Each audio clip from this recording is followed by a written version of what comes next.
ನಾನು ಪ್ರತ್ಯಕ್ಷವಾಗಿ ದೇವ್ರನ್ನ ಆ ಸರ್ಪರೂಪದಲ್ಲಿ ನೋಡಿದ್ದೀನಿ. ಧನುರ್ಮಾಸ ಆಯಿತು, ನಾವು 5 ಗಂಟೆ ರಾತ್ರಿ ಬಂದು ಪೂಜೆ ಮಾಡಿದ್ವು 9 ದಿನ. ನಮಗೆ ತುಂಬ ಒಳ್ಳೇದಾಯಿತು. ನಾನು ಇಲ್ಲಿ ಅಪ್ಪನ ಸ್ಥಾನಕ್ಕೆ ಬಂದಮೇಲೆ ಇವಾಗ ನನ್ನ ಮಗಳು ಇನ್ಫೋಸಿಸ್ ಒಬ್ಳು ವರ್ಕ್ ಮಾಡ್ತಾವಳೆ, ಒಬ್ಳು MBA gold medallist, CA chartered account ಮಾಡಿದ್ದಾಳೆ. 12 ವರ್ಷ ಆದ್ಮೇಲೆ ನಾನು ಕೊಡ್ತೀನಿ ಅಂತ ಹೇಳಿತ್ತು. ನಮ್ಗೊಂದು ಗಂಡು ಮಗು ಕೊಟ್ಟಿದೆ. ಆ ಮಗುನು ತುಂಬ ಚೆನ್ನಾಗಿ ಓದ್ತಾ ಇದ್ದಾನೆ, ಚೆನ್ನಾಗಿದ್ದಾನೆ. ಕ್ಷಮಿಸೋ ಸ್ವಾಮಿ ಅಪರಾಧವೆಲ್ಲ, ಸೂರ್ಯನ ಪುತ್ರನೇ ಶನಿ ಮಹಾದೇವ. ವೀಕ್ಷಕರೇ, ಕರ್ನಾಟಕದಲ್ಲಿರುವ ಎಲ್ಲ ಪ್ರಸಿದ್ಧ ದೇವಸ್ಥಾನಗಳನ್ನು ನಿಮಗೆ ಪರಿಚಯ ಮಾಡಿಸುವುದೇ ನಮ್ಮ ಟಿವಿ ಕನ್ನಡ ವಾಹಿನಿಯ ಉದ್ದೇಶ. ಟಿವಿ ಕನ್ನಡ. ಈಗ ನಾವು ನಿಮಗೆ ಪರಿಚಯ ಮಾಡಿಸಲು ಹೊರಟಿರುವ ದೇವಸ್ಥಾನ ಬೆಂಗಳೂರು ಜಿಲ್ಲೆ ಕೆಂಗೇರಿ ಹೋಬಳಿ ಕುಂಬಳಗೋಡು ಪೋಸ್ಟ್ ದೇವಗಿರಿ ಗ್ರಾಮದಲ್ಲಿರುವ ಶ್ರೀ ಶನೇಶ್ವರ ಸ್ವಾಮಿ ಪುಣ್ಯಕ್ಷೇತ್ರ. ಕ್ಷಮಿಸೋ ಸ್ವಾಮಿ ಅಪರಾಧವೆಲ್ಲ, ಸೂರ್ಯನ ಪುತ್ರನೇ ಶನಿ ಮಹಾದೇವ. ವೀಕ್ಷಕರೇ, ಶ್ರೀ ಶನೇಶ್ವರ ಸ್ವಾಮಿ ಪುಣ್ಯಕ್ಷೇತ್ರದಲ್ಲಿ ದೃಷ್ಟಿ ತಡೆ ತೆಗೆಯುವುದು ತುಂಬಾ ವಿಶೇಷ. ಇಲ್ಲಿ ಒಮ್ಮೆ ದೃಷ್ಟಿ ತಡೆಯನ್ನು ತೆಗೆಸಿಕೊಂಡರೆ ಸಾಕು, ನಿಮ್ಮಲ್ಲಿರುವಂತಹ ಸರ್ವ ಕಷ್ಟಗಳು ನಿವಾರಣೆ ಆಗುತ್ತದೆ. ಹಣಕಾಸಿನ ಸಮಸ್ಯೆ, ಉದ್ಯೋಗ ಸಮಸ್ಯೆ, ಕೋರ್ಟು ಕಚೇರಿ ಸಮಸ್ಯೆ, ಭೂ ವ್ಯಾಜ್ಯ, ಗಂಡ ಹೆಂಡತಿಯರ ಜಗಳ, ದೃಷ್ಟಿ ದೋಷ, ಮಾಟ ಮಂತ್ರ ನಿವಾರಣೆ, ಶತ್ರುಗಳ ಕಾಟದಿಂದ ಮುಕ್ತಿ ಹೊಂದಬಹುದು. ಕ್ಷಮಿಸೋ ಸ್ವಾಮಿ ಅಪರಾಧವೆಲ್ಲ, ಸೂರ್ಯನ ಪುತ್ರನೇ ಶನಿ ಮಹಾದೇವ. ನನ್ನ ಹೆಸರು ಗೌರಮ್ಮ ಅಂತ, ದೇವಗೆರೆಯಿಂದ ಬರ್ತಾ ಇದ್ದೀನಿ.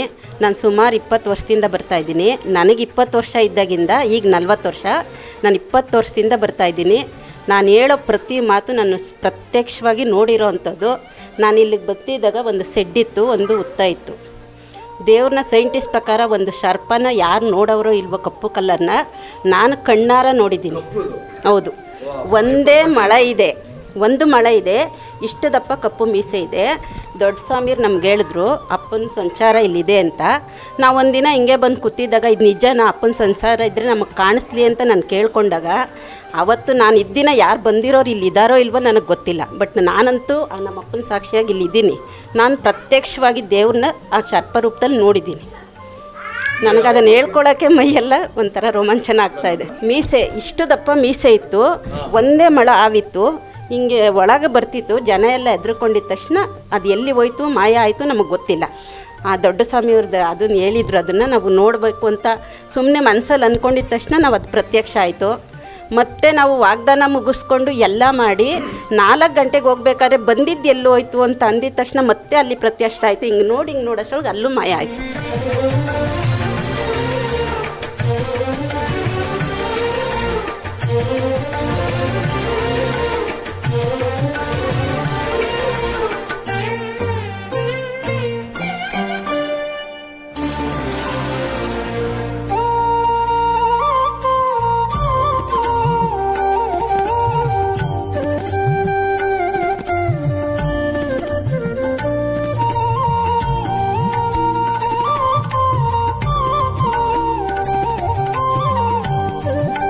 ಹೆಸರು ಹನುಮಂತರಾಜು ಅಂತ.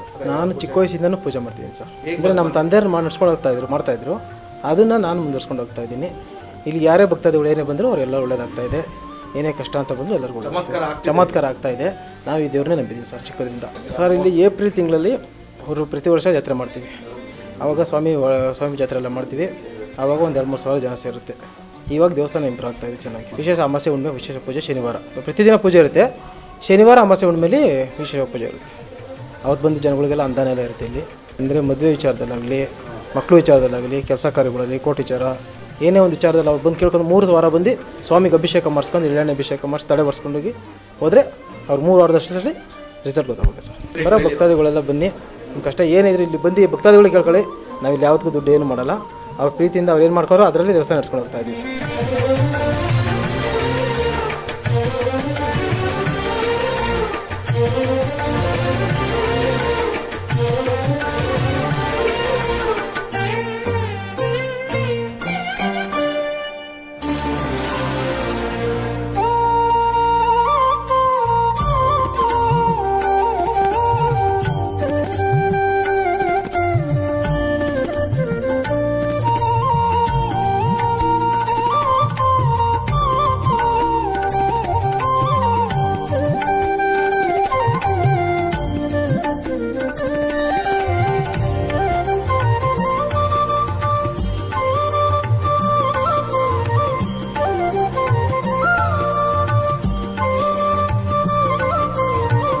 ಹೌದು, ನಾವು ಅಲ್ಲಿ ಉತ್ತ ಇದ್ದಾಗಿಂದ ಬರ್ತಾ ಇದ್ದೀವಿ. ಹೌದು, ನಾವು ಅಲ್ಲಿ ಪೂಜೆ ಮಾಡ್ತಿದ್ದೋ. 5 ಗಂಟೆ ರಾತ್ರಿಗೆ ಬಂದು ಸ್ವಾಮಿರು ಹೇಳ್ತಿದ್ರು ಧನುರ್ಮಾಸ ಆಯಿತು. ನಾವು 5 ಗಂಟೆ ರಾತ್ರಿಗೆ ಬಂದು ಪೂಜೆ ಮಾಡಿದೋ 9 ದಿನ.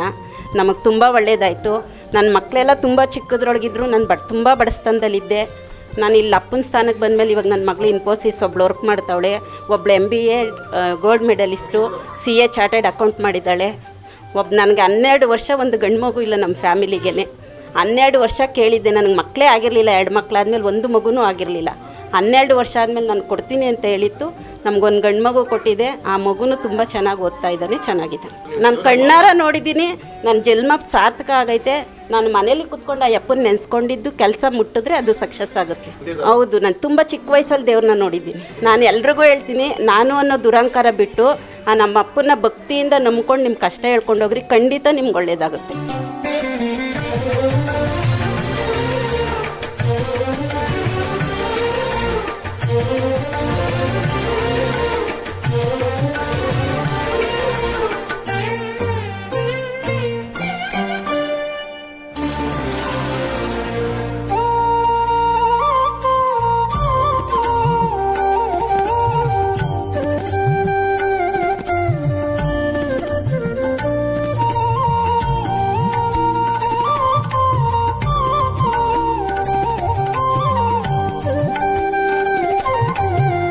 ವೀಕ್ಷಕರೇ, ಶ್ರೀ ಶನೇಶ್ವರ ಸ್ವಾಮಿ ಪುಣ್ಯಕ್ಷೇತ್ರದಲ್ಲಿ ಮತ್ತೊಂದು ವಿಶೇಷತೆ ಏನು ಎಂದರೆ, ಇಲ್ಲಿ ನೆಲೆಸಿರುವ ಛಾಯಾದೇವಿಯ ಮೊರೆ ಹೋದರೆ ಸಾಕು.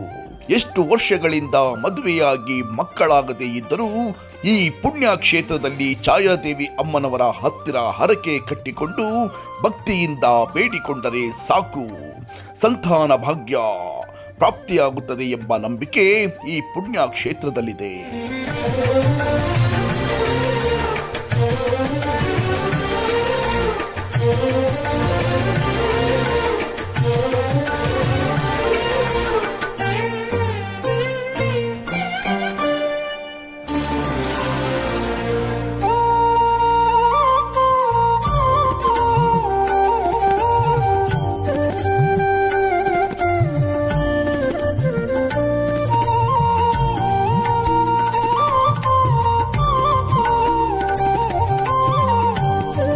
ದೊಡ್ಡಮನಿಯಪ್ಪ.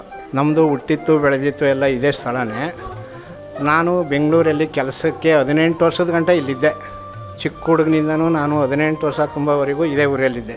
18 ವರ್ಷ ತುಂಬಿದ ಮೇಲೆ ನೀನು ಬೆಂಗಳೂರಿಗೆ ಯಾವುದೋ ಒಂದು ಫ್ಯಾಕ್ಟ್ರಿ ಕೆಲಸಕ್ಕೆ ಸೇರಿಕೊಂಡ್ರೆ ಈ ಸ್ವಾಮಿ ನನಗೆ ಚಿಕ್ಕ 7 ವರ್ಷ ಹುಡುಗನಿಂದನೂ ಸ್ವಾಮಿ ನನ್ನಲ್ಲಿ ಇದ್ದಂತೆ. ನನಗೆ ಯಾವುದ್ರ ಮೇಲೂ ಇಷ್ಟ ಇರಲಿಲ್ಲ. ಈ ಪಲ್ಸು ಅನ್ನೋದು ಅದ್ರ ಮೇಲೆ ನನಗೆ ಚಿಕ್ಕ ಹುಡುಗನಿಂದ ಹುಟ್ಟಿದಾಗಿಂದನೂ ನನಗೆ ಅದನ್ನು ಕಂಡ್ರೆ ಆಯ್ತಾ ಇರಲಿಲ್ಲ. ಅದನ್ನು ನಮ್ಮ ಮನೆಗಳವ್ರು ಯಾರನ್ನ ತಂದು ಮಾಡಿದ್ರೂ ಕೂಡ ನನಗೆ ಇಷ್ಟ ಇರಲಿಲ್ಲ. ನನಗೆ 18 ವರ್ಷ ತುಂಬುವಾಗ ನಾನೇನು ಮಾಡಿಬಿಟ್ಟೆ, ಬೆಂಗಳೂರು ಸೇರಿಬಿಟ್ಟೆ. ಯಾವುದೋ ಒಂದು ಫ್ಯಾಕ್ಟ್ರಿ ಕೆಲಸಕ್ಕೆ ಸೇರಿಕೊಂಡೆ.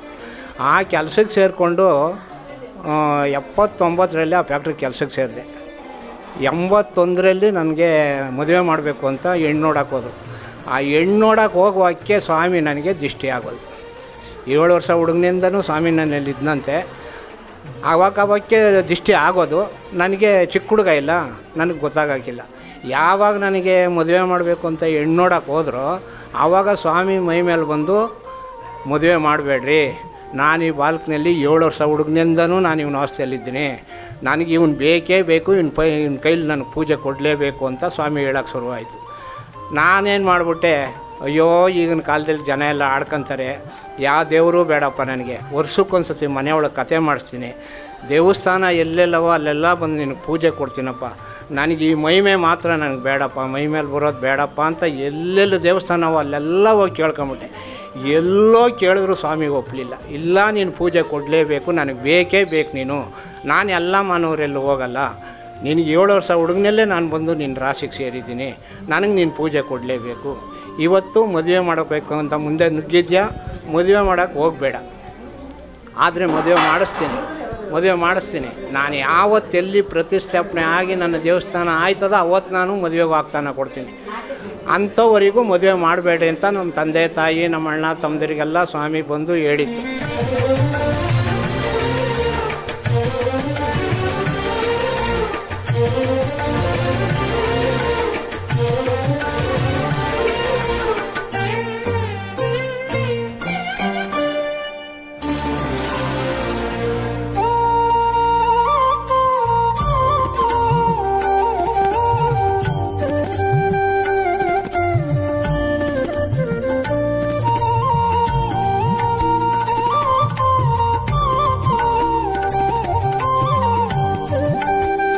ನಾನೇನು ಮಾಡಿಬಿಟ್ಟೆ, ಎಲ್ಲ ಬಾಬು ಕಲ್ತ್ಕೊಂಬಿಟ್ಟೆ. ಹಂಗಾದ್ರೂ ದೇವ್ರು ನನ್ನ ಕೈ ಬಿಡ್ತಾನೇನೋ ಅಂತ ನಾನು ಎಲ್ಲ ಬಾಬು ಕಲ್ತ್ಕೊಂಡೆ. ನಾನು ನಿಜದಂತೆ ಹೇಳ್ತಾ ಇದ್ದೀನಿ ರೀ. ಇವತ್ತಿಷ್ಟು ಜನ ಮುಂದೆ ನಾನು ಹೆಂಗೆ ಸುಳ್ಳು ಹೇಳಬೇಕು ಅನ್ನೋದು ನನಗಿಲ್ಲ. ಎಲ್ಲ ಬಾಬು ಕಲ್ತ್ಕೊಂಡೆ. ಎಲ್ಲ ಬಾಬು ಕಲ್ತ್ಕೊಂಡ್ರು ಮದುವೆ ಮಾಡಬೇಡ ಅಂತ ಹೇಳಿತ್ತು, ಮದುವೆನೂ ಮಾಡ್ಕೊಂಬಿಟ್ಟೆ. ದೇವ್ರ ಮಾತು ಮೀರಿ ನಾನು ಮದುವೆನೂ ಮಾಡ್ಕೊಂಬಿಟ್ಟೆ. ದೇವ್ರು ಅಲ್ಗಾದ್ರೂ ನನ್ನ ಕೈ ಬಿಟ್ಟುಬಿಡ್ತಾನೇನೋ ಅಂತ ಎಲ್ಲ ಬಾಬು ಕಲ್ತ್ಕೊಂಡೆ. ತಿನ್ನೋದು ಎಲ್ಲ ಕಲ್ತ್ಕೊಂಡೆ. ಎಲ್ಲ ಕಲ್ತ್ಕೊಂಡು ಅಷ್ಟೊಂದು ಸ್ವಾಮಿ ನನಗೆ ಭಾರಿ ಕಷ್ಟ ಕೊಟ್ಬಿಟ್ಟ. ಇವತ್ತು ಫ್ಯಾಕ್ಟ್ರಿ ಸಂಬಳ ತೊಗೊಂಡು ಆಫೀಸ್ನಿಂದ ಈಚೆಗೆ ಬಂದರೆ ನೋಡಿ, ಇಲ್ಲಿ ಭಕ್ತಾದಿಗಳು ಹೆಂಗೆ ನಿಂತವ್ರು ಹಂಗೆ ನಿಂತಿರೋರು ಸಾಲದವ್ರು. ಎಲ್ಲಕ್ಕೂ ಬಡ್ಡಿ ಕಟ್ಟಿ ಬರೇ ಕೈಲಿ ಮನೆಗೆ ಬರೀನಿ. ತಿರ್ಗಾ ಭಕ್ತಾದಿಗಳ ಹತ್ರ ಇನ್ನೂ ಸಾಲ ಮಾಡಿ ನಾನು ತಿಂಗಳೆಲ್ಲ ಜೀವನ ಮಾಡೀನಿ. ಒಂದು ದಿವಸ ಇಷ್ಟೆಲ್ಲ ಕಷ್ಟ ಕೊಟ್ಟರು ಇವನು ನನ್ನ ನೆಮ್ಮಲಿಲ್ವೆಲ್ಲ ಅಂದ್ಬಿಟ್ಟು ಮದುವೆ ಒಂದು 2 ಸತಿ ಹೋಗಿ ಹೆಣ್ಣು ನೋಡ್ಕೊಂಬಂದಿದ್ದೆ. 2 ಸತಿ ಹೋಗಿ ನೋಡ್ಕೊಂಡು ಬರುವಾಗೆ ಈ ಜನವರಿ 1ನೇ ತಾರೀಕಿನಾಗೆ ಬಟ್ಟೆ ಕೊಡ್ತಾರೆ ಫ್ಯಾಕ್ಟ್ರಿಗಳಲ್ಲಿ. ಇವತ್ತು ಬಟ್ಟೆ ಕೊಡ್ತಾರೆ, ಮ್ಯಾನೇಜರ್ ಬರೋ ಗಂಟೆ ಇದ್ದು ಸೈನ್ ಮಾಡಿ ಬಟ್ಟೆ ತೊಗೊಂಡೋಗ್ರಿ ಅಂದರು. ನಮ್ಮದು ನೈಟ್ ಡ್ಯೂಟಿ ಅವತ್ತು. ಸರಿ, ಬಟ್ಟೆ ಕೊಡೋದು ಇನ್ನೂ ಲೇಟೆಲ್ಲ, ಹೋಗಿ ಕಾಫಿ ಕುಡ್ಕೊಂಬರೋಣ ಅಂದ್ಬಿಟ್ಟು ಒಂದು ಹೋಟ್ಲ್ ಕಡೆಗೆ ಹೋಯ್ತಾಯಿದ್ದು. ಸುಮಾರು ಇಷ್ಟು ಇಲ್ಲಿಂದ ಹೋಯ್ತಾಯಿದ್ರೆ ನೋಡಿ, ಅಷ್ಟು ದೂರದಲ್ಲಿ ನೋಡಿ ಲೈಟ್ ಉರ್ದಂಗೆ ಉರಿತಾದೆ ನನ್ನ ಕಣ್ಣಿಗೆ. ಈ ಇಬ್ಬರು ಜೋಡಿ ಮೇಲೆ ಹೋಯ್ತಾಯಿದ್ದು. ಇವ್ರ ಕಣ್ಣಿಗೆ ಕಾಣಿಸ್ತಾ ಇಲ್ಲ, ನನ್ನ ಕಣ್ಣಿಗೆ ಕಾಣಿಸ್ತದೆ. ಏನು ಅಲ್ಲಿ ದೀಪ ಉರ್ದಂಗೆ ಉರಿತದಲ್ಲ, ಏನಿದು ಅಂದ್ಕೊಂಡು ಹೋಯ್ತಾ ಎಲ್ಲ ಸೂರ್ಯ ಹುಟ್ಟು ಬರ್ತಾವೆ. ಬೆಳಿಗ್ಗೆ 7 ಗಂಟೆ ಟೈಮು. ಆ ಸೂರ್ಯನ ಬೆಳಕು ಏನೋ ಗಾಜೋ ಪಾಜೋ ಕಾಣಿಸ್ತದೆ ಅಂದ್ಕೊಂಡು ಹತ್ರಕ್ಕೆ ಹೋದ್ರೂ ಹಂಗೆ ಕಾಣ್ತದೆ. ಕೈ ಬಗ್ಗೆ ಎತ್ಕೊಳಕ್ಕೆ ನನಗೆ ಭಯ. ದೀಪ ಉರ್ದಂಗೆ ಉರಿತಾ ಇದೆ, ಈ ಲೈಟ್ ಉರ್ದಂಗೆ ಹೆಂಗೆ ಎತ್ಕೊಳೋದು ಅಂತ ನನಗೆ ಭಯ. ಸರಿ, ಬಗ್ಗೆ ಎತ್ಕೊಂಡು ಹಿಂಗೆ ನೋಡ್ತಾಯಿದ್ದೆ. ಈ ಪಕ್ಕದಾಗಿದ್ದ ನಮ್ಮ ಫ್ರೆಂಡ್ ಏನು ಮಾಡ್ದ, ಕೊಡು ಮುನಿಯಪ್ಪ, ಇದೇನು ಚಿನ್ನುತ್ತಿದ್ದಂಗೆ ಅದೇ ನೋಡೋಣ ಕೊಡು ಅಂತ ಕೇಳ್ದ. ಬೇಡ ನನಗೆ ಸಿಕ್ಕಿರೋದು, ಇಲ್ಲ ನೋಡ್ಕೊಡ್ತೀನಿ ಕೊಡು ಅಂತ. ನೋಡ್ಬಿಟ್ಟು ಅವನ ಜಾಬ್ಗೆ ಹಾಕೋಣಕ್ಕೆ ಹೋದ. ಬೇಡಪ್ಪ, ನನ್ನ ಕೈಗೆ ಸಿಕ್ಕದೆ ನನ್ನ ಹತ್ರ ಇರಲಿ ಕೊಡು ಅಂತ ಈಸ್ಕೊಂಡು ತಿರುಗಿ ಮುಂದಕ್ಕೆ ಹೋಗಕ್ಕೆ ನನಗೆ ಜ್ಞಾನನೇ ಬರಲಿಲ್ಲ. ಕಾಫಿ ಕುಡಿಯೋಕೆ ಹೋಗೋಕ್ಕೂ ಇಷ್ಟ ಬರಲಿಲ್ಲ. ಅಲ್ಲಿಂದ ವಾಪಸ್ಸು ಫ್ಯಾಕ್ಟ್ರಿ ತಕ್ಕ ಬಂದ್ಬಿಟ್ಟು. ಮ್ಯಾನೇಜರ್ ಬರೋದು 9 ಗಂಟೆಗೆ. ಸರಿ, ನೈಟ್ ಡ್ಯೂಟಿ ಮಾಡಿದ್ವಲ್ಲ, ಆ ರೆಸ್ಟ್ ರೂಮ್ ಐತೆ, ಆ ರೂಮ್ನಲ್ಲಿ ಹೋಗಿ ಸ್ವಲ್ಪ ಮನೆ ಕನ್ನ ಅಂದ್ಬಿಟ್ಟು ಹೋದೋ. ನನಗೆ ನಿದ್ದೆನೇ ಬರ್ತಾಯಿಲ್ಲ. ಆಮೇಲೆ ಮ್ಯಾನೇಜರ್ 9 ಗಂಟೆಗೆ ಬಂದರು, ಬಟ್ಟೆಗಳು ಕೊಡೋಕ್ಕೆ ಸೈನ್ ಮಾಡ್ದೋ. ಬಟ್ಟೆ ತೊಗೊಂಡು ಮನೆಗೆ ಬಂದು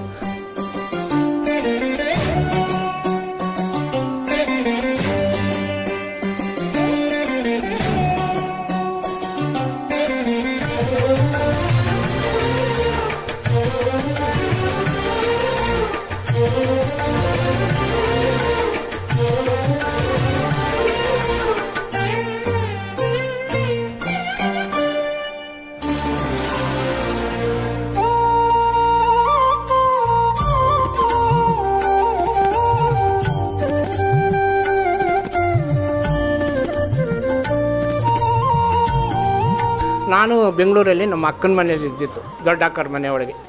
ಅವತ್ತು ನಮ್ಮ ತಾಯಿ ಇಲ್ಲಿಂದ ಅಲ್ಲಿಗೆ ಬಂದವ್ರೆ ಆ ಮಗಳ ಮನೆಗೆ. ನಮ್ಮ ಅಕ್ಕನೂ ನಮ್ಮ ತಾಯಿ ಇಬ್ಬರು ಬಾಕ್ಲಲ್ಲಿ ಕೂತಿದ್ರು. ನಾನು ಒಳಗಡೆ ಹೋಗಿ ಬಟ್ಟೆ ಕಳ್ಚಾಕ್ದೆ. ನಮ್ಮ ಅಕ್ಕ ಒಂದು ನಾಷ್ಟ ಕೊಡ್ತು, ನಾಷ್ಟ ಮಾಡಿಬಿಟ್ಟು ನಮ್ಮಮ್ಮ ನಮ್ಮ ಅಕ್ಕರ ಪಕ್ಕದಲ್ಲೋಗಿ ಕೂತ್ಕೊಂಡೆ. ಅಮ್ಮ, ಇದೇನೋ ಸಿಕ್ತು, ಇದೇನು ನೋಡ್ರಿ ಅಂತ ಅವ್ರ ಕೈ ಕೊಟ್ಟೆ. ನಮ್ಮ ಅಕ್ಕನೂ ನಮ್ಮಮ್ಮ ಇಬ್ಬರು ನೋಡ್ಕೊಂಡು ಕುಂತಿದ್ರು. ಈ ಕಡೆ ಪಕ್ಕದ ಮನೇಲಿ ಒಬ್ಬರು ಬ್ರಾಹ್ಮಣರು ಇದ್ದರು. ಅವ್ರ ಅಂಗಡಿಗೆ ಹೋಗ್ಬೇಕಾದ್ರೆ ನಮ್ಮ ಮನೆ ಬಾಕ್ಲಾಗ ಬರಬೇಕು, ಈ ಕಡೆ ಅಂಗಡಿ ಇತ್ತು. ಅಕ್ಕ ಬನ್ನಿರಿ, ಇಲ್ಲಿ ಇದೇನು ನೋಡ್ರಿ ಅಂದರು. ಅವ್ರ ಕೈ ಕೊಟ್ಟಿದ್ದಕ್ಕೆ ಅವ್ರೇನು ಮಾಡಿಬಿಟ್ರು, ಇದು ಯಾವುದೋ ದೇವ್ರದು ವಿಗ್ರಹ, ಇದು ನಿಮಗೆ ಸಿಕ್ಕದೆ, ಇದನ್ನು ಯಾರಿಗೂ ತೋರಿಸ್ಬೇಡ್ರಿ, ಇದನ್ನು ಕಳಿಬೇಡ್ರಿ, ನಿಮ್ಮ ಮನೇಲಿ ದೇವ್ರ ಹತ್ರ ಮಾಡಿಕೊಂಡು ಇದನ್ನು ಪೂಜೆ ಮಾಡಿರಿ ಅಂದರು. ನನಗಿದ್ದಿದ್ದು ಯೋಚನೆ ಬಂದ್ಬಿಡ್ತು.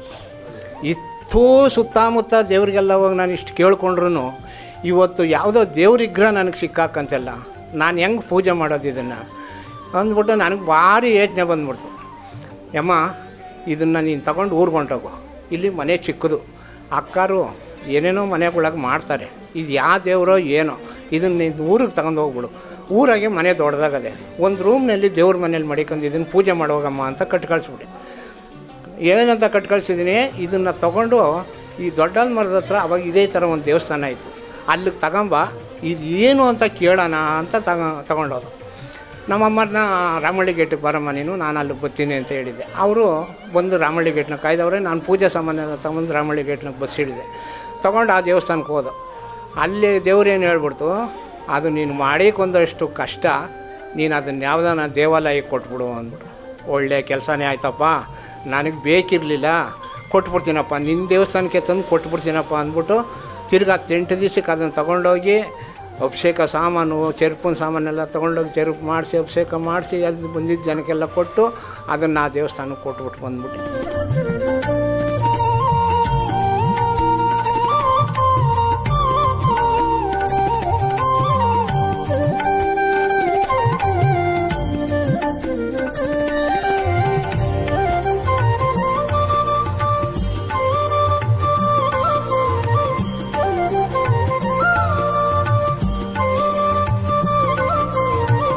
ಅವತ್ತು ಅವ್ರೇನು ಮಾಡಿದ್ರು, ಇವತ್ತು ಬಂದಿರೋ ಜನಕ್ಕೆ ನಿಮ್ಮ ಮೇಲೆ ವಾಗ್ದಾನ ಆಗಲಿ, ಇಲ್ಲಿ ಪಕ್ಕದಲ್ಲಿ ಹಳ್ಳ ಅದೇ ಸ್ನಾನ ಮಾಡ್ಕೊಂಬಾಗ್ರಿ ಅಂದರು. ತಿರ್ಗೋಗಿ ಸ್ನಾನ ಮಾಡ್ಕೊಂಬಂದೆ. ಒಳಗೆ ಕರೆದ್ರು, ನಿಂತ್ಕೊಳ್ಳಿ ಪಟ್ಟಕ್ಕೆ ಅಂದರು. ಒಂದು ನಿಂಬೆಹಣ್ಣು ಮಂತ್ರಿಸಿ ಕೈ ಕೊಟ್ಟರು. ಆ ನಿಂಬೆಹಣ್ಣು ಮಂತ್ರಿಸಿ ಕೈ ಕೊಟ್ಟ ಮೇಲೆ ಒಂದು 2 ಅವರ್ ನಿಂತ್ಕೊಂಡೆ. ಬರಲೇ ಇಲ್ಲ ಸ್ವಾಮಿ. ಸ್ವಾಮಿ ಯಾಕೋ ನಿಮ್ಮ ಮೇಲೆ ಇಷ್ಟೇ ಆಗಲಿಲ್ಲ, ಬರಪ್ಪ ಇಲ್ಲಿ ಅಂದರು. ಬಂದಿಲ್ಲಿ ಕುಂತ್ಕೊಂಡೆ. ಅವರು ಅದ್ರ ಪಟ್ಟಕ್ಕೆ ನಿಂತ್ಕೊಂಡ್ರು. ಅವ್ರ ಮೇಲೆ ಬಂತು. ನಾನು ಮನೆ ಒಳಗೆ ವಾರ ಪೂಜೆ ಮಾಡೋಕ್ಕೆ ನಿಂತ್ಕೊಂಬಿಟ್ರೆ, ಸುಮ್ಮನೆ ಕಡ್ಡಿ ಹಚ್ಕೊಂಡು ನಿಂತ್ಕೊಂಬಿಟ್ರೆ ಸಾಕು, ಸ್ವಾಮಿ ದೃಷ್ಟಿ ಆಗೋಗೋದು. ಅವತ್ತು ಅಲ್ಲಿ 2 ಅವರ್ ನಿಂತ್ಕೊಂಡಿದ್ದೀನಿ, ಸ್ವಾಮಿ ಬರಲಿಲ್ಲ. ಅವ್ರೇನು ಮಾಡಿದ್ರು, ಯಾಕೋ ಸ್ವಾಮಿ ನಿಮ್ಮ ಮೇಲೆ ಆಗಲಿಲ್ಲ, ಬರಪ್ಪ ಇಲ್ಲಿ ಕುಂತ್ಕೊಂಡೆ. ಅವ್ರ ಮೇಲೆ ಬಂತು, ಸ್ವಾಮಿ ನಿಮ್ಮ ಮೇಲೆ ಇನ್ನು ಬರಲ್ಲಪ್ಪ, ಅದನ್ನು ನೀನು ಮಾಡಿಕೊಂಡಷ್ಟು ನಿನಗೆ ಕಷ್ಟ. ಯಾವುದನ್ನ ದೇವಾಲಯ, ಆಯ್ತಪ್ಪ ನಿನಗೆ ಕೊಟ್ಬಿಡ್ತೀನಿ, ನನಗೆ ಇಷ್ಟ ಇರಲಿಲ್ಲ, ಕಾಯ್ತಪ್ಪ ನಿನಗೆ ಕೊಟ್ಬಿಡ್ತೀನಿ ನಾಳೆ ವಾರ ತಂದು ಅಂದ್ಬಿಟ್ಟು ಬರೋ ನೆಕ್ಸ್ಟ್ ಶನಿವಾರ ಹೋಗಿ ಅಲ್ಲೇ ಕೊಟ್ಬಿಟ್ಟು ಅಭಿಷೇಕ ಪೂಜೆ ಮಾಡಿಸಿ ನಾವು ಚೆರುಪೆಲ್ಲ ಮಾಡಿಸಿ ಬಂದಿದ್ದ ಜನಕ್ಕೆ ಇಲ್ಲಿಂದ ಈಚೆಗೆ ನನಗೇನು ಇಲ್ಲದಂತೆ ಈಗಳಪ್ಪ ಒಂದು ಕೆಲಸ ಕೊಟ್ಟಿದ್ಯಾ, ಆ ಕೆಲಸದಿಂದ ನಾನು ಜೀವನ ಮಾಡಿಕೊಂಡು ಮಕ್ಕಳು ಸಾಕ್ಕೊಂಡು ಹೋಯ್ತೀನಪ್ಪ, ನನಗೆ ಈ ದೃಷ್ಟಿನೇ ಕೊಡಬೇಡಪ್ಪ ಅಂತ ಕೇಳ್ಕೊಂಬಂದ್ಬಿಟ್ಟೆ. ತಿರುಗಿ ಮಾಮೂಲಿ ಶನಿವಾರ ಸ್ನಾನ ಮಾಡ್ಕೊಂಡು ಪೂಜೆಗೆ ನಿಂತ್ಕೊಂಡೆ. ಮನೇಲಿ ಬಂತು. ಮನೇಲಿ ಬರುವಾಗೇ ನನಗೆ ಏನಪ್ಪ ಅಲ್ಲಿ ಸ್ವಾಮಿ ಹಿಂಗಂತ ಹೇಳ್ತು, ಆ ದೇವ್ರ ವಿಗ್ರಹನೂ ಅಲ್ಲಿ ಕೊಟ್ಟು ಬಂದ್ಬಿಟ್ಟೆ, ಇವತ್ತು ಹಿಂಗೆ ಆಯ್ತಲ್ಲ ಅಂದ್ಬಿಟ್ಟು ನನಗೆ ಇದ್ದಿದ್ದು ಯೋಚನೆ ಬಂದ್ಬಿಡ್ತು. ಸರಿ, ಹಿಂಗೆ ಒಂದು ದಿವಸ ನೈಟ್ ಡ್ಯೂಟಿಗೆ ಹೋದೆ. ಒಂದೊಂದು ಮಿಷಿನ್ ತಗೊಂಡು 4 ಜನ ಕೆಲಸ ಮಾಡ್ತೀವಿ. 10 ಗಂಟೆಗೆ ಒಳಗೆ ಹೋದರೆ 2 ಕೆಲಸ ಮಾಡ್ತಾರೆ, 2 ಮನೆಗೆ ಕಳಿಸ್ತೀವಿ. ನಾನು ಹೋಗಿ ಮನಗಿದ್ದೀನಿ. 10 ಗಂಟೆಗೆ ಹೋದಂದು ಮನಗಿದ್ದೀನಿ. 2 ಡ್ಯೂಟಿ ಮಾಡ್ತಾವ್ರು ಮಿಷಿನ್ ಹತ್ರ. ಸರಿಯಾಗಿ 12 ಗಂಟೆ 1 ಗಂಟೆ ರಾತ್ರಿ 3 ಗಂಟೆಗೆ ಎದ್ದೋಡ್ಬೇಕು ನಾನು. ಅವ್ರನ್ನ ಸಿಬಿಟ್ಟು ಕಳಿಸ್ಬೇಕಲ್ಲ ಮನೆ ಕನಕ್ಕೆ. 1 ಗಂಟೆ ರಾತ್ರಿ ನೋಡಿ, ಈ ಕಡೆ ಕಾಲು ಹಿಡ್ಕೊಂಡು ನೋಡಿ, ಈ ಕಡೆ ತಲೆ ಹಾಕೊಂಡು ಮನಗಿದ್ದೀನಿ. ಸ್ವಾಮಿ ಏನು ತಡುವಾಗ ಅವನೇ ಈ ನಮ್ಮಪ್ಪ ಪ್ರತ್ಯಕ್ಷ ಆಗ್ಬಿಟ್ಟು ಗಾದೆ ತಲೆ ಮೇಲೆ ಹೊತ್ಕೊಂಡು ಒಂದೊಂದು ನಿಮಿಷ ಇಷ್ಟು ಗಾತ್ರ. ಈ ಸ್ವಾಮಿ ಹೆಂಗಾಯ್ತು ಇವಾಗ ಅರಚ ಕಡೆ ರೂಪ ನಿಂತದಲ್ಲ, ಅದೇ ರೂಪನಲ್ಲೇ ತಲೆದಸೆ ಬಂದು ನಿಂತ್ಕೊಂಡು ಇಷ್ಟೆಲ್ಲ ಹೇಳಿದ್ರು ನಿನಗೆ ನನ್ನ ಮೇಲೆ ದೃಷ್ಟಿ ಬರಲಿಲ್ವೇನೋ, ಮದುವೆ ಮಾಡ್ಕೊಂಡ್ಬೇಡ ಅಂದೇ ಮಾಡಿಕೊಂಡೆ. ತಿನ್ನಬಾರತ್ತೆಲ್ಲ ನಾನು ಚಿಕ್ಕ ಹುಡುಗನಿಂದನೂ ನಿನಗೆ ತಿನ್ನಿಸ್ತಾ ಇರಲಿಲ್ಲ. ಅದನ್ನೆಲ್ಲ ತಿಂದ್ಬಿಟ್ರೆ ಸ್ವಾಮಿ ನಾನು ಬಿಟ್ಟುಬಿಡ್ತಾನೆ ಅಂತ ತಿನ್ನೋಕೆ ರೂಢಿ ಮಾಡಿದೆ. ಅದೆಲ್ಲ ಮಾಡ್ಬಿಟ್ಟು ನಿನಗೆ ಕಷ್ಟ ಬಂತೋ ಸುಖ ಬಂತೋ, ನಿನಗೆ ಯಾವ ಜನ್ಮ ಕೂಸೋದು ಒಪ್ಪಿತ್ತಲ್ಲ, ಇನ್ನೂ ಅದೇ ನೋಡೋ ನಿನಗೆ ಮುಂದೆ ಅಂತು ದಡಾರ್ ಎದ್ದು ಕೂತ್ಕೊಂಡೆ. ಏನಪ್ಪ ಸ್ವಾಮಿ ಬಂದು ಹಿಂಗೆ ಕನಸಿನಲ್ಲಿ ಹೇಳಿದ್ನೋ ಇಲ್ಲ ಸ್ವಾಮಿ ರೂಪೇ ಬಂದು ನಿಂತ್ಕೊಳ್ತೋ ಅಂತ ಸುತ್ತಮುತ್ತ ಹಿಂಗೆ ನೋಡ್ತೀನಿ. ನಾನು ಎದ್ದು ಕೂತ್ಕೊಂಬಿಟ್ಟೆ, ಭಯ ಬಂದ್ಬಿಡ್ತಲ್ಲ, ಎದ್ದು ಕೂತ್ಕೊಂಡ್ಬಿಡ್ಬೇಕೆ, ಕಣ್ಣಿಗೆ ಕಾಣಲಿಲ್ಲ. ಆಮೇಲೆ ಅವ್ರನ್ನ ಹೋಗಿ ಅಲ್ಲಿಗೆ ಇನ್ನೂ ಅರ್ಧ ಗಂಟೆ ಇತ್ತು, 3 ಗಂಟೆಗೆ 2:15 ಹೋಗಿ ಕಾಲು ಕೈ ಮುಖ ತೊಳ್ಕೊಂಡು ಸುಮ್ಮನೆ ಅರ್ಧ ಗಂಟೆ ಯೋಚನೆ ಮಾಡ್ಕೊಂಡು ಕುಂತ್ಕೊಂಬಿಟ್ಟೆ. ಇಷ್ಟೆಲ್ಲ ಮಾಡಿ ಇಷ್ಟೆಲ್ಲ ತಗೊಂಡೋಗಿ ಅದನ್ನು ದೇವಸ್ಥಾನಕ್ಕೂ ಕೊಟ್ಬಿಟ್ಟೆ. ಇನ್ನಿನ ಮೇಲೆ ಬರೋಲ್ಲ ಅಂತಲೂ ಹೇಳ್ತು. ತಿರ್ಗಾ ಹಿಂಗೆ ಬಂತೆಲ್ಲ, ಏನಪ್ಪ ಗತಿ ಇದು ಅಂದ್ಬಿಟ್ಟು ಯೋಚನೆ ಮಾಡ್ಕೊಂಡು ಕುಂತ್ಕೊಂಡು 3 ಗಂಟೆ ಆಯಿತು. ಅವ್ರನ್ನ ಹೋಗಿ ಸಿಬಿಟ್ಟು ಚೇಂಜ್ ಮಾಡಿ 3 ಗಂಟೆ ಡ್ಯೂಟಿ ಮಾಡಿದೆ.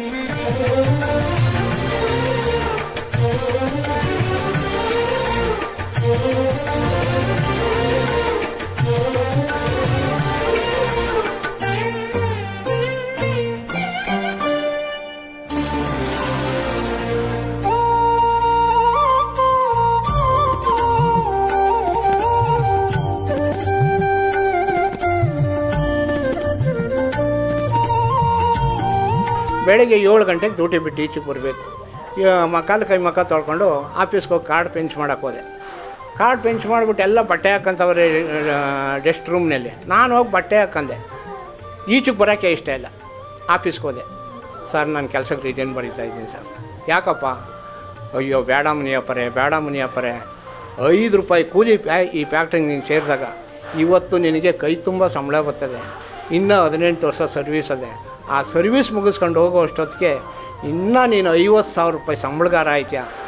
ಪಿಂಚನ್ನು PF ಲಕ್ಷ ತೊಗೊಂಡು ಮನೆಗೆ ಹೋಯ್ತೀಯ. ಬೇಡ ಮುನಿಯಪ್ಪರೇ ಕೂತ್ಕೋ, ಏನು ನಿನ್ನ ಕಷ್ಟ ಹೇಳು ಅಂತ ಕುಂಡ್ರಿಸ್ಕೊಂಡು ಚೇರ್ ಹಾಕೊಂಡು ಆಫೀಸ್ನಲ್ಲಿ ಕಾಫಿ ನಾಷ್ಟ ಎಲ್ಲ ಅವ್ರಿಗೂ ನನಗೂ ಎಲ್ಲ ತರಿಸಿ ಅಲ್ಲೇ ತಿನ್ನಿಸಿ 12 ಗಂಟೆ ಬುದ್ಧಿ ಹೇಳಿದ್ರು. ಇಲ್ಲ ಸರ್ ನಾನು ರಿಜನ್ ಬರೆದ್ಬಿಡ್ತೀನಿ ಅಂದೆ. ಸರಿ ಆಯ್ತಪ್ಪ ನಿನ್ನಿಷ್ಟ ಅಂದು ರಿಜನ್ ಬರೆದ್ಬಿಟ್ಟು ಮಕ್ಕಳು ಇಷ್ಟಿಷ್ಟು ಚಿಕ್ಕ ಮಕ್ಕಳು ಸ್ಕೂಲಿಗೆ ಸೇರಿಸಿದ್ದೆ. ಅಲ್ಲಿಂದ ಸ್ಕೂಲ್ ಟಿ ಸಿ ತಗೊಂಡು ಮಕ್ಕಳನ್ನ ಕರ್ಕೊಂಡು ಮನೆ ಖಾಲಿ ಮಾಡ್ಕೊಂಡು ಬಾಡಿಗೆ ಮನೇಲಿದ್ದೆ. ಮನೆ ಖಾಲಿ ಮಾಡ್ಕೊಂಡು ಬಂದ್ಬಿಟ್ಟೆ ಇಲ್ಲಿಗೆ ಬಂದು ಈ ಹೊಲನ ನಮ್ಮ ಅಕ್ಕರಿಗೊಬ್ಬರಿಗೆ ಅಕ್ಕ ನೀವು ಮಾಡ್ಕೊಂಡು ತಿನ್ನಿರಿ ಅಂತ ಬಿಟ್ಟಿದ್ದೆ. ಆ ವರ್ಷ ನಾನೇನು ಮಾಡಿದೆ, ಯಾಕಂದ್ರೆ ನಾನು ಇನ್ನೇನು ಬಂದ್ಬಿಟ್ಟಿದ್ದೀನಲ್ಲ ನಾನೇ ಮಾಡ್ತೀನಿ ಕಣಕ್ಕ. ಹ್ಞೂ ಮಾಡಪ್ಪ ಅಂದು ಟ್ರಾಕ್ಟ್ರನ್ನೆಲ್ಲ ಹೊಲ ಉಳಿಸ್ದೆ. ಅವತ್ತೇನೂ ಇಲ್ಲ ಇಲ್ಲಿ ಉತ್ತ ರಾಗಿ ಬೆಳೆ ಬಿತ್ತಿಸ್ದೆ, ಅವತ್ತೂ ಇಲ್ಲ. ಈ ಕುಂಟೆ ಹೊಡೆಯೋಕ್ಕೆ ಇಷ್ಟಿಷ್ಟುದ ಪೈರು ಬರ್ತದಲ್ಲ, ಆ ಪೈರು ಹೊಡೆಯೋಕೆ ಇವಾಗ ಇಲ್ಲೊಬ್ಬರು ಮಾತಾಡಿದ್ರು ನೋಡಿ, ಅವ್ರನ್ನ ಕುಂಟೆ ಹೊಡೆಯೋಕೆ ಕರ್ಕೊಂಡಿದ್ದೆ. ಹೊಲ ಟ್ರಾಕ್ಟ್ರನ್ನೆಲ್ಲ ಉತ್ತುಬಿಟ್ಟು ಬೆಳೆ ಇಕ್ಬಿಟ್ಟಿದ್ದು, ಕುಂಟೆ ಹೊಡೆಯೋಕೆ ಕರ್ಕೊಂಡೆ. ಕುಂಟೆ ಹೊಡೆಯೋಕೆ ಕರ್ಕೊಂಡೋಕ್ಕೆ ಒಂದಿಷ್ಟು ಉದ್ದ ಬಂದದ್ದು ಉತ್ತ. ಆವು ಅಯ್ಯಪ್ಪ ಏನು ಮಾಡವನೆ, ಏನೋ ಎಂಟೇನೇನೋ ಅಂದ್ಬಿಟ್ಟು ಹಿಂಗೆ ಕಾಲಾಗ ಒದ್ಬಿಟ್ಟವನೆ. ಕಾಲು ಒದ್ದು ಕೊಡುವಕ್ಕೆ 15 ದಿವಸ 1 ತಿಂಗಳು ಅವನೇ ಕಾಲು ಉರಿ ಬಂದ್ಬಿಡ್ತು. ಇವಾಗ ಇಲ್ಲಿ ಮಾತಾಡ್ದ ಅಯ್ಯಪ್ಪ ಇಲ್ಲ ಹೊರಗಡೆ ಹೋಗ ಕಾಲು ಉರಿ ಓಡ್ತಾ ಬಂದ್ಬಿಡ್ತು. ಅವರು ಆಸ್ಪತ್ರೆ ಅದು ಇದು ಎಲ್ಲ ತೋರಿಸ್ಬಿಟ್ಟ, ಏನೂ ಗುಣ ಆಗಲಿಲ್ಲ. ಆ 15 ದಿವಸಕ್ಕೆ ನಾನೆಲ್ಲೋ ಹಿಂಗೆ ಸಿಟಿ ಕಡೆಗೆ ಹೋಗಿದ್ದೆ. ಸಾಯಂಕಾಲ ಬಂದು ಮನೇಲಿ ಕಾಲು ಕೈ ಮಕ್ಕ ತೊಳ್ಕೊಂಡು ಪೂಜೆ ಮಾಡೋಕ್ಕೆ ನಿಂತ್ಕೊಂಡೆ. ಪೂಜೆ ಮಾಡೋಕ್ಕೆ ನಿಂತ್ಕೊಂಡೋಕ್ಕೆ ಒಟ್ಟು ಪೂಜೆ ಮಾಡ್ತೀನಲ್ಲ, ಸ್ವಾಮಿ ಅಲ್ಲೇ ಮೈದು ಮುಂದೆ ಹಳೆ ಮನೆ ಊರಿಲ್ಲದೆ ಹಳೆ ಮನೆ ತಗೊಂಡ ನಮ್ಮ ಜಮೀನ ಮೇಲೆ ಏಕ್ಸು ಸ್ವಾಮಿ ಇಲ್ಲಿ ಒಂದೇ ನಿಬ್ಬರು ಕೊಡು ಬಂದ್ಬಿಟ್ಟ. ನನಗೆ ಗೊತ್ತಿಲ್ಲ. ಅಷ್ಟೊತ್ತಿಗಾಗಲೇ ಇಲ್ಲಿ ಇಷ್ಟುದ್ದ ಉತ್ತ ಬಂದದೆ. ಸ್ವಾಮಿ ಅಲ್ಲಿಂದ ಬಂದಿತ್ತು, ಇಲ್ಲಿ ನಿಂತ್ಕೊಂಡು ಬೆಳೆ ಇಕ್ಕಿದ್ದು, ಹೊಲ ಕುಯ್ದುಬಿಟ್ಟಿದ್ದು. ಹೊಲ ಕುಯ್ದು ಇನ್ನೂ ಅರಿ ಕಟ್ಟಿಲ್ಲ, ಅರಿ ಹೊಲದಲ್ಲೇ. ನಮ್ಮ ತಂದೆ ತಾಯಿ ನಮ್ಮ ಅಣ್ಣ ತಮ್ಮದಿರೆಲ್ಲ ಹಿಂದೆ ಓಡಿ ಬಂದವ್ರೆ. ಏನು ಹಿಂಗೆ ಪೂಜೆ ಮಾಡ್ತಿದ್ದವ್ರು, ಹಿಂಗೆ ಓಡೋಗ್ಬಿಟ್ರಲ್ಲ ಅಂತ ಓಡಿ ಬಂದವ್ರೆ. ಇಲ್ಲಿ ಬಂದು ನಿಂತ್ಕೊಂಡ್ವಕ್ಕೆ ನಾನು ಈ ಬಾಲಕನಲ್ಲಿ 7 ವರ್ಷ ಹುಡುಗನಿಂದನೂ ನಾನಿದ್ದೆ. ಆದರೆ 18 ವರ್ಷ ತುಂಬಕ್ಕೆ ಅವನು ಮದುವೆ ಮಾಡ್ಕೊಳಕ್ಕೆ ಇಷ್ಟಪಟ್ಟ. ನೀವೆಲ್ಲ ಮದುವೆ ಮಾಡೋಕ್ಕೆ ಏರ್ಪಾటు ಮಾಡಿದ್ರೆ ನಾನು ಮಾಡಬೇಡ್ರಿ ಅಂತಲೂ ಹೇಳಿದೆ. ಅವನು ನನ್ನ ಮಾತು ಮೀರಿ ಮದುವೆ ಮಾಡ್ಕೊಂಡ. ನನ್ನ ದೇವ್ರ ಕೈ ಬಿಟ್ಬಿಡ್ತಾನೇನೋ ಅಂತ ಮದುವೆ ಮಾಡ್ಕೊಂಡ. ತಿನ್ನಬಾರದೆಲ್ಲ ತಿಂದ. ಅವನು ಕೊಡಬಾರ್ದು ಕಷ್ಟನೇ ಕೊಟ್ಟೆ ನಾನು. ಆದರೆ ದೇವಾಂತಿ ದೇವತೆಗಳಿಗೆ ಕಾಲು ಕೈ ತೆಗ್ಸಿದ್ದೀನಿ, ಕಣ್ಣು ಕೀಳ್ಸಿದ್ದೀನಿ, ನಾಲ್ಗೆ ಕೀಳ್ಸಿದ್ದೀನಿ. ದೇವಂತಿ ದೇವತೆಗೆ ಏನು ಕಷ್ಟ ಕೊಟ್ಟಿದ್ದೀನೋ ಅದೇ ಕಷ್ಟ ಇವನು ಕೊಟ್ಟಿದ್ದೀನಿ. ಆದರೆ ಇವನಿಗೆ ಕಣ್ಣೊಂದು ಕೀಳ್ಸಿಲ್ಲ, ಕಾಲು ಕೈ ಒಂದು ಕತ್ತರಿಸಿಲ್ಲ. ಆದರೆ ಇವನು ನನ್ನ ಮೇಲೆ ದೃಷ್ಟಿ ಬರಲಿಲ್ಲ. ಇವನು ಕೆಲಸ ಇದ್ರಲ್ವ ಇಲ್ಲಿರೋದು ಅಂದ್ಬಿಟ್ಟು ನಾನು ಕೆಲಸ ಕಿತ್ತಾಕಕ್ಕೆ ದಾರಿ ಕೊಟ್ಟೋನೇ ನಾನು. ಬೆಳಗ್ಗೆ ಡ್ಯೂಟಿ ಮಾಡ್ಕೊಂಡು ಈಚೆಗೆ ಬರೋಕ್ಕೆ ಹೋಗಿ ರಿಜನ್ ಬರೆಯೋ ಅಂತ ಜ್ಞಾನ ಕೊಟ್ಟು ಅವನ ಮನಸ್ಸಿನಲ್ಲಿ ಹೋಗಿ ಸೇರಿ ನಾನು ಅವನಿಗೆ ರಿಜನ್ ಬರೆಸಿದೆ. ರಿಜನ್ ಬರೆಸಿ ಮನೆ ಖಾಲಿ ಮಾಡಿಸ್ಕೊಂಡು ತಂದು ನೋಡಿ ಸ್ಥಳಕ್ಕೆ ಕುಂಡ್ರಿಸಿದ್ದೀನಿ. ಇವತ್ತು ನೋಡಿ ಇಲ್ಲಿ ನೆಲ್ಕೊಂಡಿದ್ದೀನಿ. ಇಲ್ಲೇ ಬಾಲ್ಕನ ಕೈಲಿ ನನಗೆ ಪೂಜೆ ಕೊಡಿಸ್ಬೇಕು.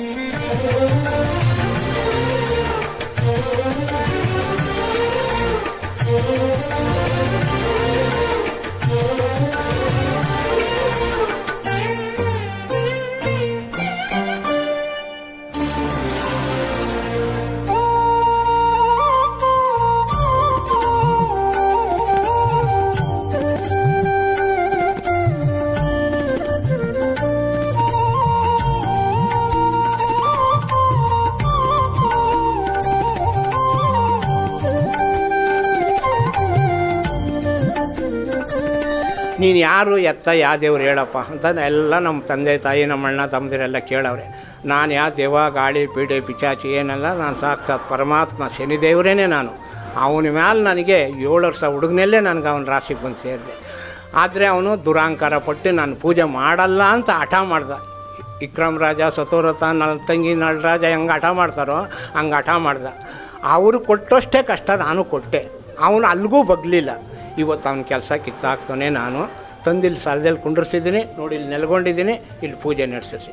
2 ತಿಂಗಳೊಳಗೆ ಅವ್ನು ನಾನು ತಲೆಯಲ್ಲಿ ಜಡೆ ಮುಡಿ ಕೊಡ್ತೀನಿ, ತಲೆ ಕಟ್ ಮಾಡಿಸ್ಬೇಡ್ರಿ ಅಂತ ಹೇಳ್ತೀನಿ. 2 ತಿಂಗಳು ಕರೆಕ್ಟಾಗಿ ಬಂದ್ಬಿಟ್ಟ ಜಡೆ ಇಲ್ಲಿವರೆಗೂ ಬಂದ್ಬಿಟ್ಟಿದ್ದು. ಕಾಲಿಗೆ ಇಮ್ಡಿ ಹೊಡೆಯವು. ಇವಾಗ ಈ ತಲೆ ಕೂದಲೆಲ್ಲ ಉದುರ್ತಾ ಜಡೆ ಎಲ್ಲ ಕಟ್ಟೋದು. ಆವಾಗ ಬೆಳಿಗ್ಗೆ ಆವಾಗನೇ ಸಾಯಂಕಾಲನೇ ಒಂದು ಪಾತ್ರೆ ಒಳಗೆ ನೀರು ಸರಿಸಿ ಕಾಲು ಕೈ ಮುಖ ತೊಳ್ಕೊಂಡು 2 ಕಡ್ಡಿ ತರಿಸಿ ಆ ಉತ್ತಕ್ಕೆ ಕೈ ಮುಕ್ಕೊಂಡೆ. ಯಪ್ಪ ಇಷ್ಟು ದಿನದಿಂದ ಮಾಡಿತ್ತಲ್ಲ ನಾನು, ತಪ್ಪಾಯ್ತಪ್ಪ. ನನಗೇನು ವಿದ್ಯೆ ಇಲ್ಲ, ಬುದ್ಧಿ ಇಲ್ಲ, ಬರವಣಿಗೆ ಇಲ್ಲ, ಏನೂ ಇಲ್ಲಪ್ಪ. ಮಾನ ಅವಮಾನ ಎಲ್ಲ ನಿಂದೆ ಅಪ್ಪ. ನನಗೆ ಹಣ ಆಸ್ತಿ ಕೊಡಬೇಡ, ಬಂದು ಭಕ್ತರನ್ನ ಕಾಪಾಡಬೇಕಪ್ಪ. ಅವ್ರು ಏನೇ ಕಷ್ಟಕ್ಕೆ ಬರಲಿ, ಬಂದು ಭಕ್ತರನ್ನ ಕಾಪಾಡಿ ಈ ಸ್ಥಳದಲ್ಲಿ ನಿನಗೆ ಹೆಸರು ಬರಬೇಕಣ್ಣ. ಅಷ್ಟು ಹೆಸರು ತಗೊಳಪ್ಪ, ಇವತ್ತಿನಿಂದ ನಾನು ನೀನು ಪೂಜೆ ಮಾಡ್ತೀನಪ್ಪ ಅಂತ ಉತ್ತಕ್ಕೆ 2 ಕಡ್ಡಿ ಹಚ್ಚಿ ಪೂಜೆ ಮಾಡಿ ಉತ್ತ ಸಾಡು ಮಾಡಿಕೊಂಡು ಆ ಬೆಳಿಗ್ಗೆ ಬಂದು 4 ಮೂಲೆಗೂ 4 ಕಡ್ಡಿ ನೆಟ್ಟಿ ಮೇಲೆ 2 ತೆಂಗಿನ ಗರಿ ಹಾಕಿದೆ.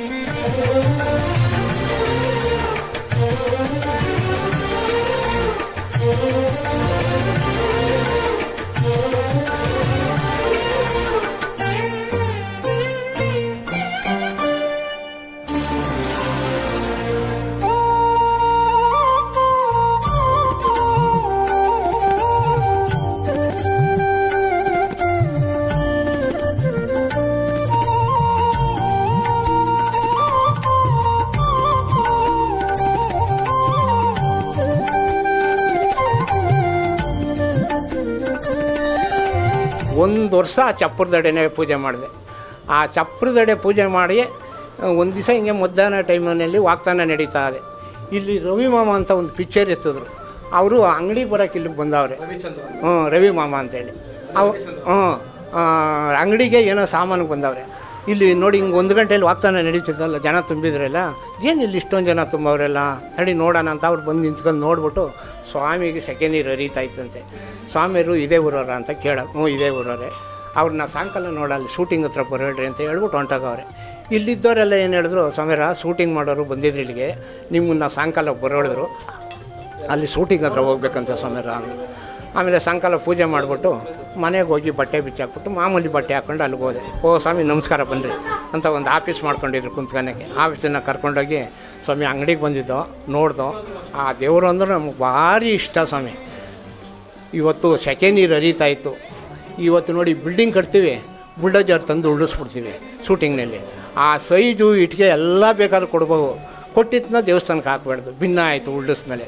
ನೋಡಿ ಇಲ್ಲೊಂದು ಸಡ್ಡು ಅಷ್ಟು ದೂರ ಸಡ್ಡು ಹಾಕ್ಕೊಂಡಿದ್ರು. ನಾವು ಹೋಗೋ ದಿವಸ ಈ ಕರಿ ಮರ ಎಲ್ಲ ನಿಮಗೆ ಕಳಿಸ್ಬಿಡ್ತೀವಿ ಸ್ವಾಮಿ, ಅಲ್ಲಿ ಅರ್ಜೆಂಟ್ಗೊಂದು ಸಡ್ಡು ಹಾಕ್ಕೊಳ್ರಿ ಸ್ವಾಮಿ ಅಂತ. ಸರಿ ಆಯಿತು ಸ್ವಾಮಿ ಅಂದ್ಬಿಟ್ಟು ಆವಾಗ ನಾವು ಹೋಗೋ ದಿವಸ ಕಳಿಸ್ತೀವಿ, ನೀವೇನು ಬರೋಕ್ಕೆ ಹೋಗಬೇಡ್ರಿ. ಅವರೆಲ್ಲ ಖಾಲಿ ಮಾಡ್ಕೊಂಡು ಹೋಗೋ ದಿವಸ 50 ಮರ 30 ಗರಿ ಕಳಿಸೋದ್ರಿ ಇಲ್ಲಿಗೆ. ಆವಾಗ ಇವಾಗ ಮಾತಾಡಿದ್ರಲ್ಲ ಇಲ್ಲೊಬ್ರು ಕುಂಟೆವಾಡಿ, ಇವಾಗ ನೋಡಿ ಅವ್ರನ್ನೂ ಕರ್ಕೊಂಡು ನಮ್ಮ ಅಣ್ಣಾರಿದ್ದರು, ನಮ್ಮ ಅಣ್ಣಾರನ್ನೂ ಕರ್ಕೊಂಡು ಸಡ್ಡು ಹಾಕ್ಸ್ದೆ. ಈ ಉದ್ದ ಒಳಗಡೆ ಸಿಕ್ಸ್ಕೊಂಡು ಒಂದು 20 ಅಡಿ ಉದ್ದ ಸಡ್ಡು ಹಾಕ್ಸ್ದೆ.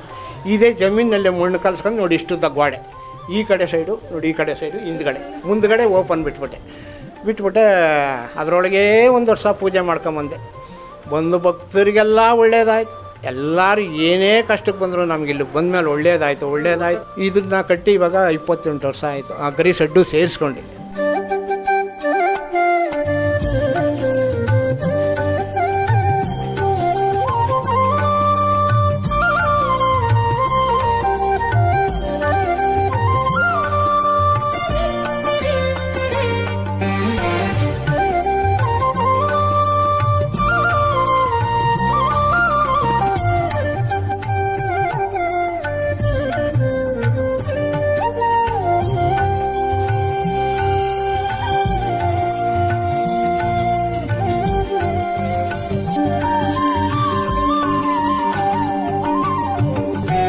ಈಗ ನನ್ನ ಮೇಲೆ ಇಷ್ಟು ವರ್ಷದಿಂದ ಸ್ವಾಮಿ ನನ್ನ ಮೇಲೆ ಬರ್ತಿತ್ತು, ವಾಗ್ದಾನ ಕೊಡ್ತಿತ್ತು.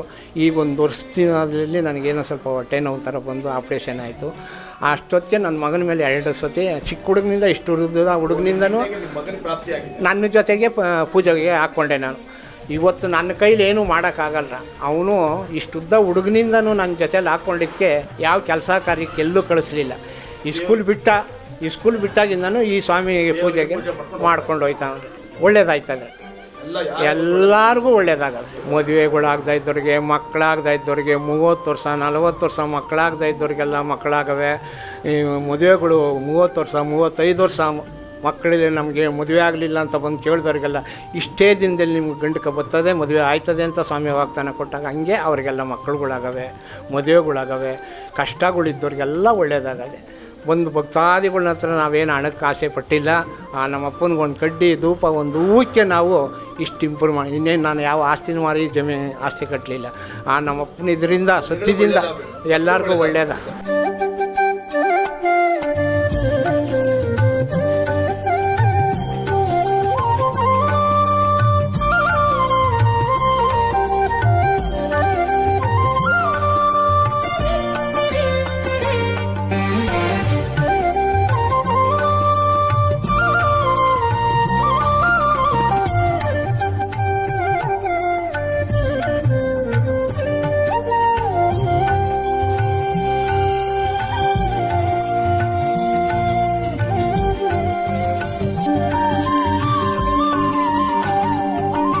ವೀಕ್ಷಕರೇ, ನೀವು ಕೂಡ ಒಮ್ಮೆ ಶ್ರೀ ಶನೇಶ್ವರ ಸ್ವಾಮಿ ಪುಣ್ಯಕ್ಷೇತ್ರಕ್ಕೆ ಭೇಟಿ ಕೊಟ್ಟು ತಮ್ಮಲ್ಲಿರುವಂತಹ ಸರ್ವ ಕಷ್ಟಗಳನ್ನು ನಿವಾರಣೆ ಮಾಡಿಕೊಳ್ಳಿ ಹಾಗೂ ದೇವರ ಆಶೀರ್ವಾದ ಸದಾ ನಿಮ್ಮ ಮೇಲೆ ಇರಲಿ ಎಂದು ಟಿವಿ ಕನ್ನಡ ವಾಹಿನಿ ಮುಖಾಂತರ ಆಶಿಸುತ್ತೇವೆ. ಧನ್ಯವಾದಗಳು.